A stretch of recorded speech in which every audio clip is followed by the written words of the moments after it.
کھانے کے بارے میں پہلی بڑی ہدایت تو یہ دی کہ کیا کھانا ہے اور کیا نہیں کھانا. دوسرے مذاہب کے پاس نہیں ہے یہ ہدایتیں. کھانے میں پھر گوشت کو کیسے کھانا ہے, اس کو ذبح کرنا ہے. مخصوص جانوروں کا گوشت کھا سکتے ہو. جو لوگ یورپ جاتے ہیں کتنے پریشان ہوتے ہیں, وہاں سے کالز آتی ہیں حضرت حلال نہیں مل رہا, کیا کریں.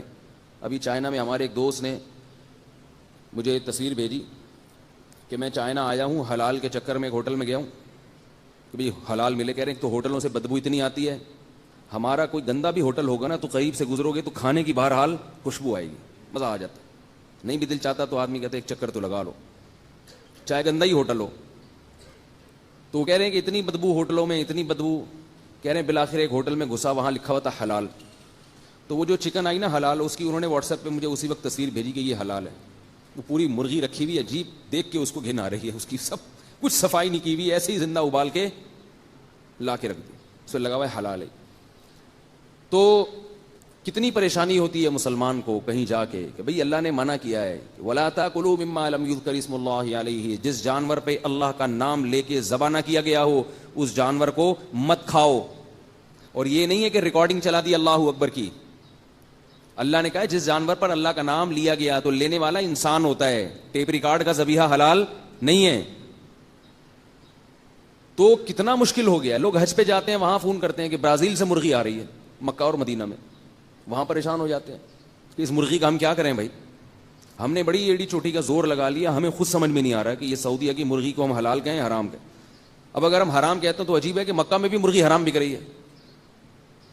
کیا خیال ہے بھائی, مکہ میں مرغی ایک دارالاسلام ہے, مسلمانوں کا مرکز ہے, وہاں بھی مرغی کیا ہے, مردار کھا رہے ہیں حج کرنے والے. جو مردار یہاں ہمارا چرسی نہیں کھاتا, کوئی روئنچی نہیں کھاتا, وہاں حاجی کیا کھا رہے ہیں, مردار. اور اگر ہم اس کو حلال کہتے ہیں تو پھر یہ کہ بھئی ہمارے گلے نہ پڑ جائے قیامت کے دن. اللہ کہے تم نے کہاں تحقیق کی ہے اس. تو ایک مشکوک ہے. اس لیے جب سعودی عرب جایا کرو کوشش کیا کرو وہاں کی مقامی مرغی کھاؤ. حج کرنے جب جاتے ہیں نا تو وہاں پوچھ لیں کہ بھئی یہاں جو ذبح ہوتی ہے نا سعودیہ میں وہ چاہیے, باہر سے امپورٹڈ نہیں چاہیے ہمیں. تو آج کل حلال کا ٹھپا لگانے والے بیٹھے ہوئے ہیں, ہر ڈبے پہ حلال لکھا ہوا ہے, ہر برش پہ حلال کا ٹھپا, کوئی صابن پہ حلال کا ٹھپا. ایک ان کے لیے کوئی اسٹیمپ بنانا کوئی مشکل نہیں ہے. کیا پتا کہ کس نے رجسٹرڈ کیا اس ادارے کو اور کون ہے اس کا چلانے والا. پھر آج کل مولانا لوگوں کی اتنی قسمیں پیدا ہو چکی ہیں کہ ہر آدمی کا اپنا حلال کا معیار الگ ہے. اتنے قسم کے مولانا ہیں. ایک صاحب نے مجھے بتایا کہ امریکہ میں وہ کوئی مردار آیا, مردار رکھا تھا ان کے سامنے گوشت مرغی کا, پتا تھا کہ یہ ذبح نہیں ہوا, جھٹکے گئے. کہہ رہے ہیں ایک مولوی صاحب عالم تھے وہ, میں نے ان سے کہا یار یہ تو حرام ہے. انہوں نے کہا بسم اللہ پڑھ کے کھا لو, کیونکہ قرآن میں آتا ہے کہ جس پر اللہ کا نام لیا گیا ہو وہ جانور کھا سکتے. تو اللہ کا نام لے لینا, بسم اللہ پڑھو چلو کھا لو, اور قرآن کا حوالہ بھی دے رہے ہیں. یہ جو قرآن میں آتا ہے نا کہ جس پر اللہ کا نام نہ لیا گیا ہو وہ نہ کھائے, اس سے مراد ہے ذبح کرتے ہوئے اللہ کا نام. بات آ رہی ہے سمجھ میں کہ نہیں آ رہی ہے. یہ جو مرغیوں والے ہیں ان کو بولا کرو ذرا زور سے اللہ کا نام لے لیا کرو. میں نے کئی مرغیوں والوں کو دیکھا ہے کہ منہ میں گٹکا رکھ کے, گٹکا ہوتا ہے ان سے اللہ کا نام بھی نہیں نکل رہا ہوتا. یہ حلال و حرام کا اس سے تعلق ہے. ایسے ہی مردار ہو جائے گا جیسے خنزیر اور سور مردار ہوتا ہے, کوئی فرق نہیں ہے. جیسے میں ایک واقعہ بتاتا ہوں نا, چوری کی مرغی, کسی نے مرغی چوری کی تو الٹی طرف سے ذبح کر رہا تھا. کسی نے کہا ایسے مرغی حرام ہو جائے گی, تو اس نے کہا پہلے کون سی حلال کی ہے بھائی, جب چوری کی ہے تو پھر تو یہاں سے کرو یا وہاں سے کرو, ایک ہی بات ہے نا. تو اسی طرح جیسے سور اور خنزیر حرام ہے تو ایسے ہی جانور کو اگر حلال جانور پر اللہ کا نام نہیں لیا تو وہ جانور بھی کیا ہے, حرام ہے. لیکن عجیب بات ہے کہ کوئی مردار کا گوشت لا کے رکھ دے تو وہ کھا لیتے ہیں, اور وہی اگر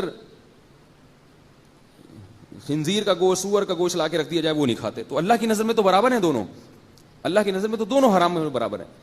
اور عجیب بات یہ بھی ہے کہ چوری کا گوشت کھا لیتے ہیں.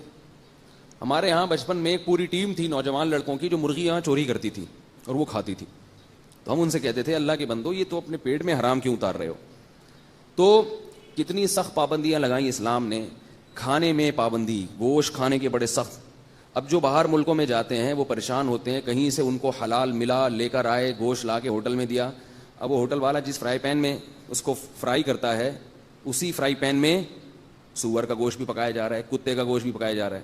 پھر وہ فون کر کے پوچھتے ہیں حضرت اتنی مشکل سے کہیں سے حلال مرغی پکڑی تھی, اس کو ذبح کروایا, فلاں ہوٹل میں پتہ تھا مسلمان ذبح کرتے ہیں, وہ لا کے جب بنوایا ہے تو وہ تو اسی فرائی پین میں کر رہے ہیں, تو کیا یہ حلال ہے؟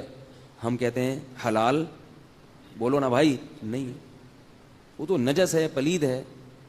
جس برتن میں سور پکایا ہے اس کو جب تک اچھی طرح دھو گے نہیں, آپ اس میں نہیں, تو کہتے ہیں ہوٹل والے کہتے ہیں ہم تمہارے لیے فارغ بیٹھے ہوئے ہیں کیا, جب بھی کوئی مسلمان ہے تو پہلے برتن کو اچھی طرح مانجیں پھر تمہارے لیے پکا کے کھلائیں. تو کچھ لوگ تو کیا کرتے ہیں کہ وہ پھر اٹرم پٹرم سب کھانا شروع کر دیتے, کہتے کون اس ٹینشن میں پڑے, چھوڑو یار, چلتا ہے یار, اللہ غفور الرحیم ہے. اللہ کیا ہے, ہمارے ایک جاننے والے گئے یو کے میں 5 سال رہ کر آئے, اب تو وہاں حلال مرغی بھی بہت ملنے لگی ہے, یہ بہت پرانی بات ہے. تو میں نے ان سے پوچھا آپ کھاتے کیا تھے, کہہ رہے یار میں تو چکن ہی کھاتا تھا, صرف کیا کھاتا تھا میں, چکن. تو میں نے کہا وہاں ذبح ہوتی ہے, کہہ رہے یار اب جہاں تک بچ سکتے تھے بچ جاتے تھے, اب جب نہیں بچ سکتے وہ تو پھر مجبوری ہے نا, اب دعوت میں جا رہے ہیں, اب ہم وہاں جا کے یار حلال ہے, کاٹا تھا اس کو نہیں کاٹا تھا, یہ ٹینشن میں یار, اللہ معاف کرنے والا ہے. بھائی جتنا بچ سکتے تھے اتنا ہم بچیں, جہاں ذبح کی ہوئی مرغی مل رہی تھی وہ تو ہم نے کھا لی, جہاں نہیں ملی تو اب کیا کریں, بھوکے تھوڑی رہیں گے. کھانے کی کیا باقی چیزیں دنیا میں ختم ہو گئی ہیں بھائی. تو یہ ایک لوگوں کی زبان پہ لفظ ہے کہ اللہ کیا ہے, غفور رحیم. یاد رکھو اگر ایسا ہوتا, یعنی اس آیت کا یہ مطلب ہوتا, اللہ کے غفور رحیم ہونے کا یہ مطلب ہوتا, تو اللہ نے یہ نہ کہا ہوتا فمن اضطر غیر باغ ولا عاد, اور دوسری جگہ فرمایا فمن اضطر فی مخمصۃ غیر متجانف لإثم فإن اللہ غفور رحیم. اللہ نے فرمایا کہ جو حرام کھاتے ہیں ان کے لیے اللہ واقعی غفور الرحیم ہے, مگر 2 شرطوں کے ساتھ. جو حرام کھا رہا ہے اللہ اس کے لیے غفور بھی ہے اور بولو نا بھائی رحیم بھی ہے, مگر کتنی شرطوں کے ساتھ, 2 شرطیں پوری کرو گے تو پھر میں غفور بھی ہوں اور میں رحیم بھی. کیا مطلب, اگر یہ 2 شرطیں پوری نہیں کی حرام کھانے میں تو پھر میں نہ غفور ہوں تمہارے لیے اور نہ رحیم ہوں, پکڑوں گا, عذاب دوں گا. وہ کیا ہے, فمن اضطر فی مخمصۃ, مجبور ہو جاؤ بھوک سے, اتنی شدید بھوک کے ناقابل برداشت, جسے علماء نے بیان کیا ہے کہ مرنے لگے انسان, اسے ڈر ہے کہ نہیں کھایا تو مر جاؤں گا, ایسی شدید بھوک کی کنڈیشن ہو, ناقابل برداشت حالت ہو جائے. تو ناقابل برداشت حالت میں غیر باغ ولا عاد, اور اس میں کھائے بھی اتنا کہ حد سے تجاوز نہ کرے, یہ سمجھ کے کھائے کہ یہ حرام ہے, اتنا ہی میرے لیے حلال ہوا ہے کہ میری کمر سیدھی ہو جائے اور میں مرنے سے بچ جاؤں, جو میری اس وقت کنڈیشن ہے کہ بھوک سے بالکل مرا جا رہا ہوں اور ناقابل برداشت کنڈیشن ہے, اس کنڈیشن سے میں باہر نکل جاؤں. یہ نہیں کہ اس کے جناب آپ نے کیا کیا, اس میں رائتا ملا کے, پیاز ملا کے, ٹماٹر لگا کے اور ایک پیپسی کی بوتل رکھی ہوئی ہے اور آپ کتے کا پورا, لوگ کرتے ہیں ایسے, چائنا میں بعض مسلمان کتے کھا جاتے ہیں جا کے, بعض مسلمان ایسا کرتے ہیں کہ خنزیر کھا لیتے ہیں یورپ میں جا کے, کہہ رہے ہیں مجبور تھے یار, کچھ مل نہیں رہا تھا.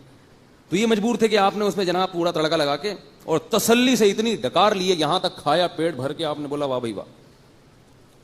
تو یہ جو مرغی ہے مردار, اگر آپ یورپ اور امریکہ میں تھے, آپ کو کھانے کو نہ روٹی مل رہی ہے, نہ چپس مل رہے ہیں, نہ کوئی برگر مل رہا ہے, نہ پیزا مل رہا ہے, نہ چاول مل رہے ہیں, نہ کوئی سبزی مل رہی ہے, نہ بھنڈی مل رہی ہے, نہ توری مل رہی ہے, نہ مکئی مل رہی ہے, ساری چیزیں ختم ہو گئیں, اور آپ امریکہ کے کسی جنگل میں پڑے ہوئے ہیں, کچھ بھی کھانے کو نہیں ہے, وہاں پھر آپ کو کوئی کتا نظر آیا, ٹھیک ہے آپ اس کو کیا کر سکتے ہیں, کھا سکتے ہیں, لیکن کتنا, 2-4 نوالے, جس سے کمر بولو نا بھائی سیدھی ہو جائے.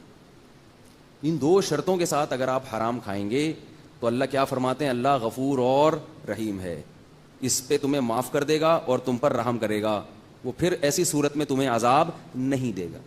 اور یہ ہر گناہ کا قاعدہ ہے, یہ صرف یہاں نہیں ہے,